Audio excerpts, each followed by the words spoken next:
అల్లు అర్జున్ వ్యవహారంలో తెలంగాణ సంగతి ఎలా ఉన్నా ఏపీ రాజకీయ పార్టీల స్టాండ్ హాట్ టాపిక్ గా మారింది. అధికార తెలుగుదేశం పార్టీ నుంచి డిప్యూటీ స్పీకర్ రఘురామకృష్ణంరాజు ఈ ఇష్యూపై ఘాటుగా స్పందించారు. ఆయన మినహా పేరున్న లీడర్ పార్టీ నుంచి ఎలాంటి స్పందన లేదు.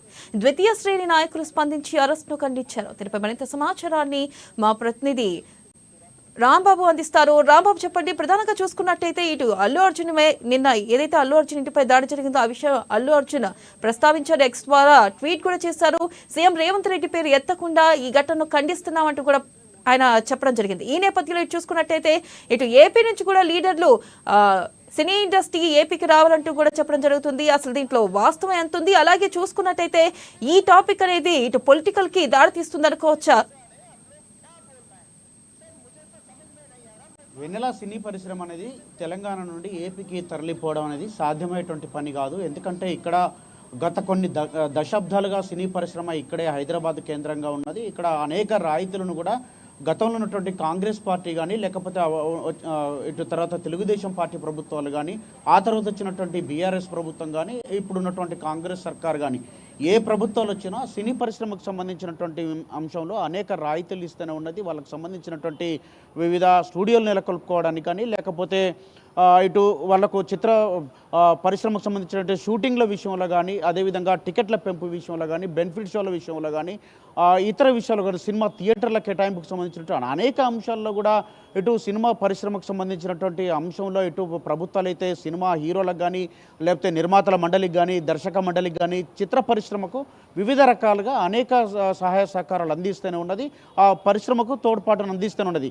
ఈ నేపథ్యంలో ఇక్కడ నుండి చిత్ర పరిశ్రమ పోవడం అనేది ఇక్కడ సాధ్యం కాయేటువంటి పని కాదు. ఎందుకంటే కేవలం ఇది నిన్న జరిగినటువంటి ఒక సంఘటన, కేవలం అల్లు అర్జున్కి సంబంధించినటువంటి ఘటనను ఆధారంగా చేసుకొని సినీ పరిశ్రమ ఇక్కడ నుండి తరలి వెళ్తున్నటువంటి ఒక ప్రచారం చేయడం ఇది బీఆర్ఎస్ బీజేపీ ట్రాప్లో పడ్డట్టే అని చెప్పేసి కాంగ్రెస్ నేతలు చెబుతా ఉన్నారు.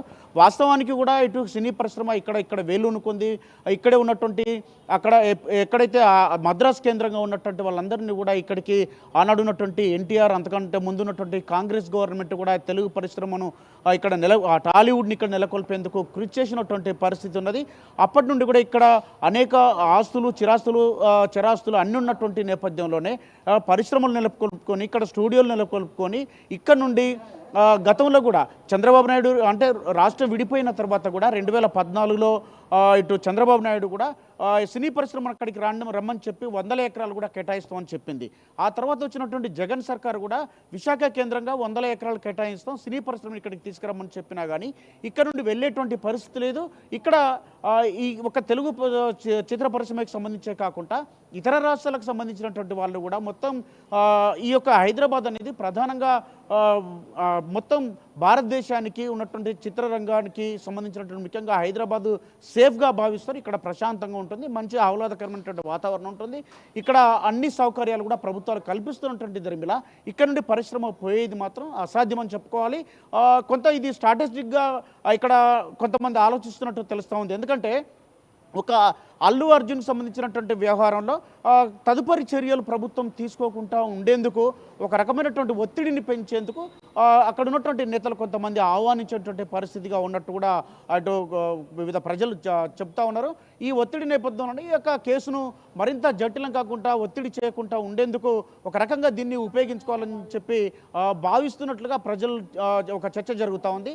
ఈ నేపథ్యంలోనే సినీ పరిశ్రమ అక్కడికైతే వెళ్ళేటువంటి పరిస్థితి లేదు. మరొక వైపు కూడా నిన్న జరిగినటువంటి అల్లు అర్జున్ ఇంటి దగ్గర జరిగినటువంటి సంఘటనకు సంబంధించి ఓయూకి సంబంధించినటువంటి కొంతమంది విద్యార్థులు అక్కడికి వెళ్ళి ఆందోళన చేయడం, రేవతనటువంటి ఆమె చనిపోయినటువంటి ఆమె కుటుంబానికి సంబంధించినటువంటి వాళ్ళకు ఆదుకోవాలని చెప్పి ఆమె చనిపోయింది కాబట్టి వాళ్ళ బాబు ఇంకా అపస్మారక స్థితిలో ఉన్నాడు కాబట్టి అతనికి వాళ్ళ కుటుంబాన్ని ఆర్థికంగా ఆదుకోవాలని చెప్పేసి ₹1 కోటి నష్టపరిహారం చెప్పి డిమాండ్ చేస్తూ ఆందోళన చేసినటువంటి పరిస్థితి. దీనిపైన కూడా ముఖ్యమంత్రి రేవంత్ రెడ్డి తక్షణమే స్పందిస్తూ ఇలాంటి చర్యలు కరెక్ట్ కాదని చెప్పి దీని మీద వెంటనే ఆ చర్యలు తీసుకోవాలని చెప్పి కూడా ఇటు ప్రభుత్వం నుండి ఇటు పోలీసు అధికారులను ఆదేశాలు జారీ చేయడం జరిగింది.